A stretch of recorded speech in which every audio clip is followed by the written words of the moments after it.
वाम गुरु ब्रह्मा गुरु विष्णु गुरुदेव महेश्वरा गुरु साक्षात परब्रह्मा तस्मै श्री गुरुवे नमः गुरु दक्षिणामूर्ति भगवान திருவடியில் போற்றி போற்றி ஓம் ஆதித்யாய சோமாய மங்களாய புதாய ச குரு சுக்ர சனிப்பேச்ச ராகவே கேதவே நமக ஓம் முருகா சரவண பவ குகாய நமக. உலகெங்கும் வாழும் என் இனிய சகோதர சகோதரிகளுக்கு வணக்கம். நிறைய பேர் நம்ம சேனலுக்கு ஆதரவு கொடுத்துட்டு வரீங்க. எல்லா நல்ல உள்ளங்களுக்கும் நன்றி. இன்னைக்கு நம்ம பார்க்க போற இந்த பதிவு என்ன அப்படின்னா, ஏப்ரல் 2024 விருச்சிக ராசிக்கான மாத பலன்களை பார்க்க போறோம். இந்த மாத பலன்கள்ல முதல்ல கிரக நிலைகள் பார்க்க போறோம். ரெண்டாவது உங்களுடைய ராசி அதிபதி யாரு, நட்சத்திரத்திற்கு அதிபதி யார் அப்படிங்கிற ரெண்டையும், தாய் தந்தையை வணங்குற மாதிரி இந்த ரெண்டு தேவதைகளையும் நீங்க காலம்பூரா வணங்கிட்டு வரணும். அப்பதான் உங்களுக்கு மற்ற தெய்வங்களை கிரக நிலைக்கு தகுந்த மாதிரி வணங்கினாலும் இந்த ரெண்டு பேர்த்தையும் வணங்குறதுக்கு நீங்கள் தவறிடாதீங்க. உங்களுக்கு வளர்ச்சி மேன்மை கொடுக்கக்கூடியது இந்த ரெண்டு ராசியினுடைய தேவதையும் நட்சத்திரத்தினுடைய தேவதையும் தான். அதுக்கு அடுத்தது நம்ம என்ன காரியம் பண்ணலாம், எப்போ போகலாம் அப்படின்னு நம்ம கன்ஃபியூஸ் ஆகாமல் இருக்கிறதுக்காக உங்களுக்கு சுப நாட்கள் இந்த மாதத்தில் இந்த நட்சத்திரத்திற்கு சுப நாள் எது, அசுப நாள் எது, யோக நாள் எது அப்படின்னு தனியாக பிரித்து கொடுத்துருக்குறோம். எல்லாரும் சரியாக பயன்படுத்திக்கங்க. சுப நாட்களில் எந்த காரியத்தை வேணாலும் தாராளமாக செய்யுங்க, தடையே வராது. அசுப நாட்களில் புதிய முயற்சிகளை கைவிட்டுருங்க. நன்றி. இப்போ நம்ம பதிவுக்குள்ளே போகலாம். இந்த மாதம் முழுக்க உங்களுடைய ராசிக்கு 2ஆம் இடத்துக்கும் 5ஆம் இடத்துக்கும் அதிபதியான குரு பகவான் உங்களுடைய ராசிக்கு 10ஆம் இடம் ஜீவனஸ்தானம் தொழில் ஸ்தானம் என்று சொல்லக்கூடிய 10ஆம் இடத்தினையும், அயன சயன போகம் என்று சொல்லக்கூடிய 12ஆம் இடத்தையும், தனஸ்தானம் தனம் வாக்கு குடும்பம் என்று சொல்லக்கூடிய 2ஆம் இடத்தையும் பார்வையிடுறதுனால உங்களுக்கு இந்த மாதம் முழுக்க தொழில் மிக சிறப்பாக இருக்கும். அடுத்தது குடும்பஸ்தானத்தையும் அயனசயன பாகத்தையும் ரெண்டையுமே பார்க்கறதுனால, குரு பகவானுடைய பார்வை இருக்கிறதுனால குடும்பத்தில் ஒற்றுமை இருக்கும், குடும்பத்தில் ஒரு நிம்மதி இருக்கும். அதுக்கு அடுத்தது உங்களுடைய ராசிக்கும் 6ஆம் இடம் என்று சொல்லக்கூடிய ரணருண ரோக சத்ருஸ்தானத்திற்கு உண்டான செவ்வாய் பகவான் உங்களுடைய ராசிக்கு 4ஆம் இடத்துல சுகஸ்தானத்தில் இருக்கிறார். சுகஸ்தானம் அப்படிங்கிறது தாய், வண்டி, வாகனம், வீடு இதையெல்லாம் கொடுக்கக்கூடிய யோகத்தை கொடுக்கக்கூடிய இடம் 4ஆம் இடம். அந்த 4ஆம் இடத்துல 4ஆம் இடத்து அதிபதியான சனி பகவானை மூலத்திரிகோணம் பெற்று ரொம்ப வலுவாக இருக்கிறார். அதனால இந்த மாதம் உங்களுக்கு நீங்கள் வண்டி வாகனம் வாங்க விரும்புனா என்ன வேணால் பண்ணலாம். வண்டி வாகனம், வீடு, கல்வி. 4ஆம் இடங்கிறது கல்வி, குழந்தைகளுடைய கல்வி ஸ்தானம், கல்வி நல்லா இருக்கும். அதுக்கு அடுத்தது பார்த்தீங்க அப்படின்னா உங்களுக்கு இது சுகஸ்தானமாக இருந்தாலும் செவ்வாய் சனி இணைவு அப்படிங்கிறது ஒரு பாதகத்து. உங்களுடைய ராசி அதிபதி பகை வீட்டில் போய் இருக்கிறார். அப்போ உங்களுக்கு சுகத்தையெல்லாம் கொடுக்கக்கூடிய வண்டி வாகன யோகங்களை கொடுக்கக்கூடிய அதே நேரத்தில் நீங்கள் ரொம்ப எச்சரிக்கையாக இருக்கணும். வண்டி வாகனத்தில் போகிறப்ப ரொம்ப பாதுகாப்பாக போகணும். அடுத்தது தாய்க்கு உடல்நல குறைவு வர்றதுக்கு உண்டான வாய்ப்புகள் இருக்குது. வீடு வாங்கினீங்கன்னா இதெல்லாம் கொஞ்சம் எச்சரிக்கையாக இருந்துக்கணும், அவ்வளோதான். அதுக்கு அடுத்தது பார்த்தீங்கன்னா 2க்கும் 5க்கும் உண்டான குரு பகவான் 6ஆம் இடத்துல இருக்காரு. அதுக்கு அடுத்தது உங்களுடைய லாபஸ்தானாதிபதி என்று சொல்லக்கூடிய புதன் பகவான் 8ஆம் இடத்திற்கும் ஆயுள் ஸ்தானத்திற்கும் லாபஸ்தானத்திற்கும் உண்டான புதன் பகவான் இந்த மாதம் முழுவதும் வக்கரமடைந்து உங்களுடைய ராசிக்கு 5ஆம் இடத்திற்கு வருகிறார். 5ஆம் இடங்கிறது அவருக்கு பகையா இருந்தாலும் 5ஆம் இடத்துல வக்கரமடைகிறப்ப அங்கே ஏற்கனவே ஒரு வக்கர கிரகமான ராகு பகவான் இருக்கிறதுனால வக்கரம் நிவர்த்தி ஆகிடும். அடுத்து உங்கள் ராசிக்கு 12க்கும் 7க்கும் உண்டான சுக்கிர பகவான் இந்த மாதம் உச்சம் அடைந்திருக்கிறார். ஆக பஞ்சமகா புருஷ யோகங்கள் என்று சொல்லக்கூடிய 5 யோகங்கள்ல ஒண்ணுதான் சுக்கிர பகவானால கிடைக்கக்கூடிய யோகத்துக்கு பேரு மாளவியா யோகம்னு பேரு. அந்த மாளவியா யோகம் உங்களுக்கு பரிபூர்ணமா ஒரு 4 நாளுக்கு மட்டும்தான் கிடைக்கிறதுக்கு வாய்ப்பு இருக்கு.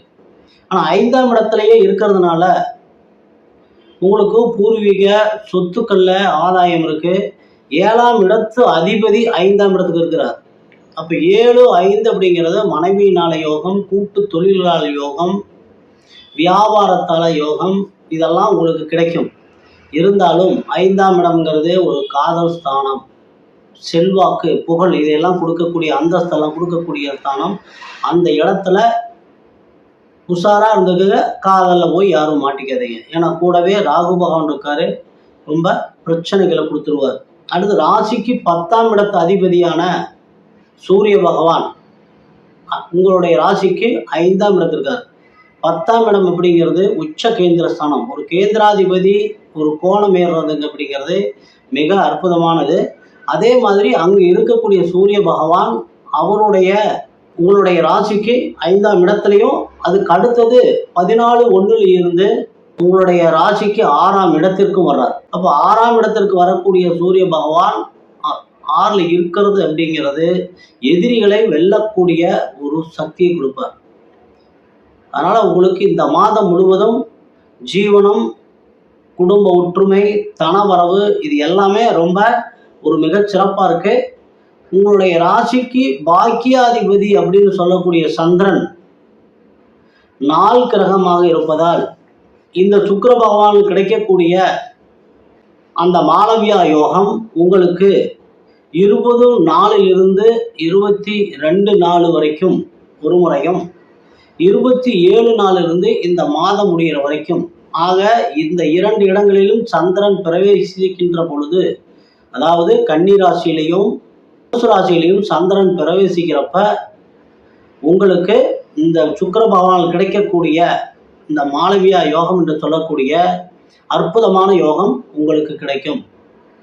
அப்போ சுக்கிர பகவானால என்னென்ன கிடைக்கும் அப்படின்னா, நல்ல அற்புதமான ஒரு மனைவி அமைவாங்க. கலைத்துறையில் இருக்கிறவங்களுக்கு, கலை பொருட்கள் விற்கிறவங்களுக்கு, ஆடை அணிகள் விற்கிறவங்களுக்கு, ஆபரணங்கள் விற்கிறவங்களுக்கு, இவங்களுக்கெல்லாம் ஒரு மிகச்சிறந்த ஒரு பொற்காலமாக அமையும். சூரிய பகவான் 6ஆம் இடத்திற்கு வர்றதுனால, செகண்ட் ஹாஃப்ல பாதி மாதத்துக்கு பின்னாடி சூரிய பகவான் 6ஆம் இடத்துக்கு வர்றதுனால அரசு துறையில் இருக்கிறவங்க, அவங்களுக்கு அரசியல்வாதிகளுக்கு, இவங்களுக்கெல்லாம் இந்த மாதம் ஒரு அற்புதமான மாதம். சரி நேயர்களே, இப்போ உங்க விருச்சிக ராசிக்கு சந்திராஷ்டம தினங்கள் அப்படின்னா 13/4/24 காலை 12:44 15/4/24 இரவு 8:39 வரைக்கும் உங்களுக்கு சந்திராஷ்டம தினங்கள்.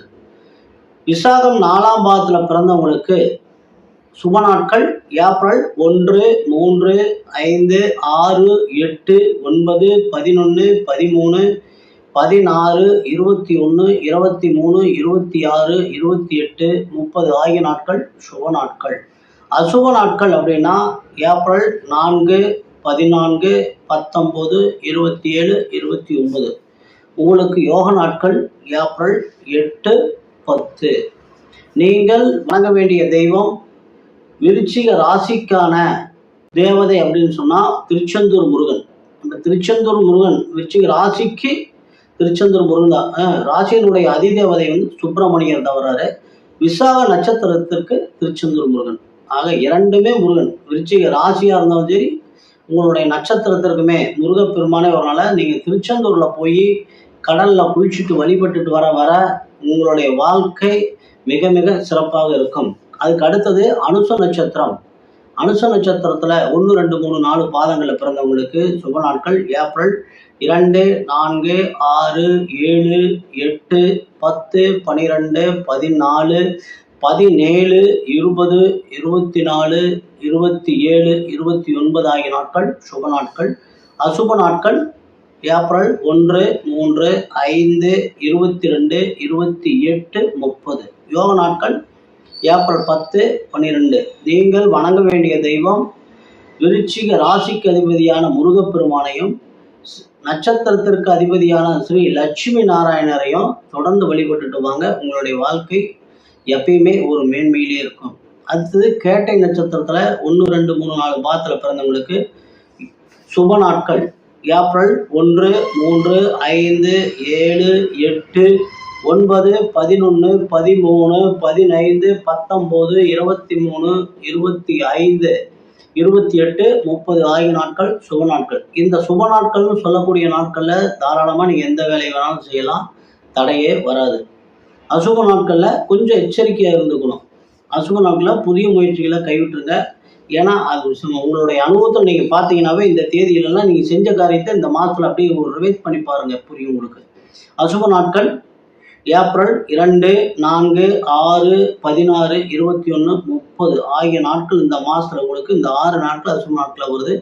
யோக நாட்கள் 11, 13 ஆகிய 2 நாட்கள் உங்களுக்கு யோக நாட்கள். நன்றி நேயர்களே. மீண்டும் அடுத்த பதிவில் சந்திக்கிற வரைக்கும் எல்லாம் வல்ல எம்பெருமான் முருகப்பெருமான் உங்களுக்கு எல்லா நலங்களையும் வளங்களையும் வாரி வழங்க வேண்டும் என்று வேண்டி இந்த பதிவினை நிறைவு செய்கிறேன். நன்றி.